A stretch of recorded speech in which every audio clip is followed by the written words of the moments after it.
Hello, my name is Austin Habish, the founder of Think Catholic, and you're listening to the Summa podcast, where we study St. Thomas Aquinas' Summa Theologiae in a way simple and insightful for anyone to understand. The Summa podcast is brought to you by Think Catholic. Taking 2 questions of the Summa a day, we'll seek to summarize St. Thomas's responses, discovering the brilliance of Aquinas and his Catholic faith. This is day 1, so let's get started. And today's episode is our introduction into the entire series. What is this work, the Summa Theologiae? What is its purpose? And who is St. Thomas Aquinas, its author? Now, the Summa Theologiae means the summary of theology. Theology meaning the study of God, the definition and scope of which we'll get into in our next episode. But the intent of this work, which spans, depending on your translation, to over 4,000 pages, with over 600 questions, with any number of articles within each of those questions, is stated by St. Thomas Aquinas at the outset. He writes, "Because the teacher of Catholic truth ought not only to teach the proficient, but also to instruct beginners, we purpose in this book to treat of whatever belongs to the Christian religion in such a way as may befit the instruction of beginners.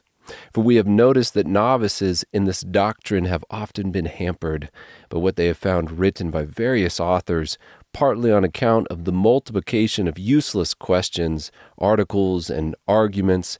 Endeavoring to avoid these and other like faults, we shall try, trusting in God's help, to set forth whatever belongs to sacred doctrine as briefly and clearly as the matter itself may allow, and possibly even more briefly than the Summa, and as clear as God's grace will allow will be this podcast, the intent of which is to summarize 2 questions of the Summa a day so that the listener can approach the text having gathered the gist of those questions beforehand, and therefore going with confidence to understand and learn even more." How important is this text to Catholics? Well, according to Pope Leo XIII in his work Aeterni Patris, that's 1879 when he wrote that, "But the chief and special glory of St. Thomas, one which he has shared with none of the Catholic doctors, is that the Fathers of Trent," here he's speaking of the Council of Trent, "made it part of the order of conclave to lay upon the altar, together with sacred scripture and the decrees of the supreme pontiffs, the Summa of Thomas Aquinas, whence to seek counsel, reason, and inspiration." So in the eyes of the Catholic Church, the ranking of documents is first the Bible, the sacred text, then the text of the magisterium, that's sacred tradition, and then this work, which we're about to cover, the Summa Theologiae of St. Thomas Aquinas.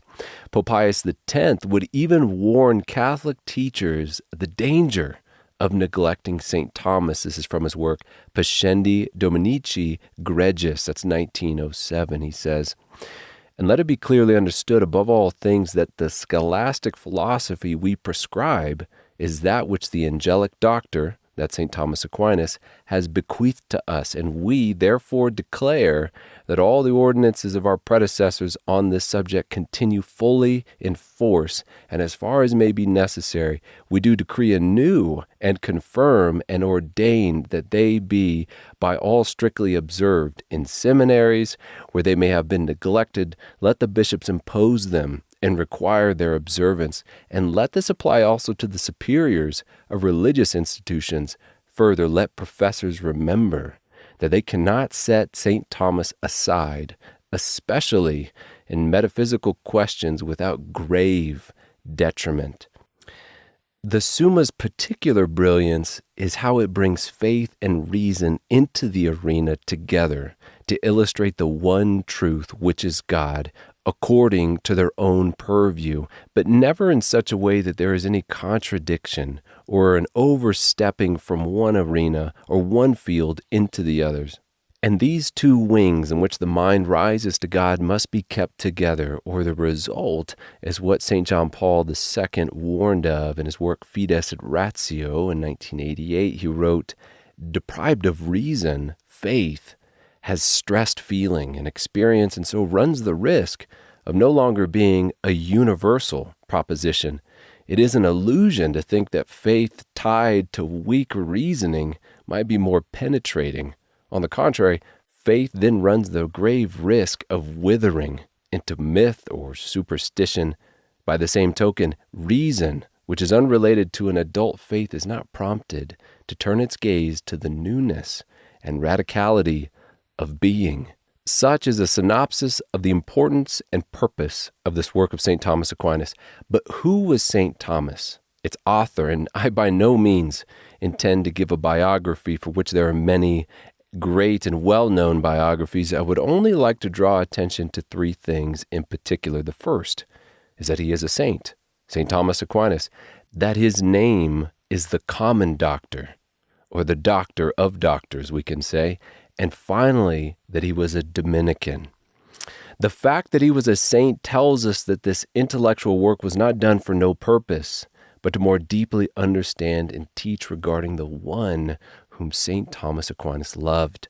When we love something, we want to understand it and we want to share it with others, as Pius XI wrote of him in Studiorum Ducem, 1923. He said, St. Thomas Aquinas would frequently fast, spend whole nights in prayer, lean his head in the fervor of his unaffected piety against the tabernacle containing the august sacrament, constantly turn his eyes and mind in sorrow to the image of the crucified Jesus, and he confessed to his intimate friend St. Bonaventure that it was from that book especially that he derived all his learning.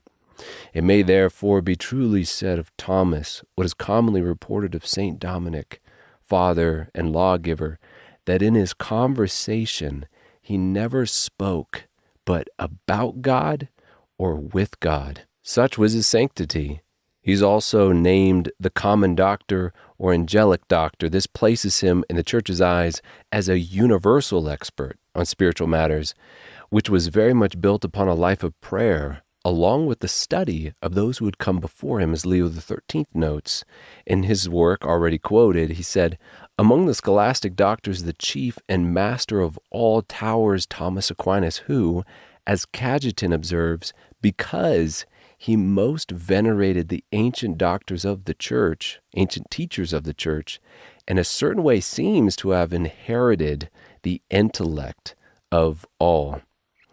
Lastly, St. Thomas Aquinas was a Dominican. That means he was an evangelist, a member of the order of preachers. Capturing that in a story, this comes from G.K. Chesterton in his biography of St. Thomas that tells of a time when Aquinas was in the royal banquet hall of King in St. Louis. He says, and St. Louis said to his courtiers, vanity should be avoided, but every man should dress well in the manner of his rank, that his wife may the more easily love him. And then suddenly the goblets leapt and rattled on the board, and the great table shook, for the friar had brought down his huge fist like a club of stone, with a crash that startled everyone like an explosion, and had cried out in a strong voice, but like a man in the grip of a dream, and that will settle the Manichees. G.K. Chesterton concluded, regarding St. Thomas Aquinas, if he talked to himself, it was because he was arguing with somebody else. We can put it another way by saying that his daydreams, like the dreams of a dog, were dreams of hunting, of pursuing the error as well as pursuing the truth, of following all the twists and turns of the evasive falsehood and tracking it at last to its lair in hell. This is the perspective that constitutes my very own background as a neighborhood evangelist, one who teaches parishes and dioceses how to do neighborhood evangelization. And for better or worse, I suppose we'll see, that will be the perspective from which I approach this text. Not so much academic, but very much more practical and, God willing, relevant to the everyday person, their personal prayer, and their interpersonal communication. So asking for the intercession of St. Thomas Aquinas and Our Lady, Seat of Wisdom, let us pray for one another as both you and I seek to grow and learn from this most illustrious of teachers, so that by God's grace we shall more easily love Him with all our heart, with all our mind, with all our soul, and all our strength. May God bless you.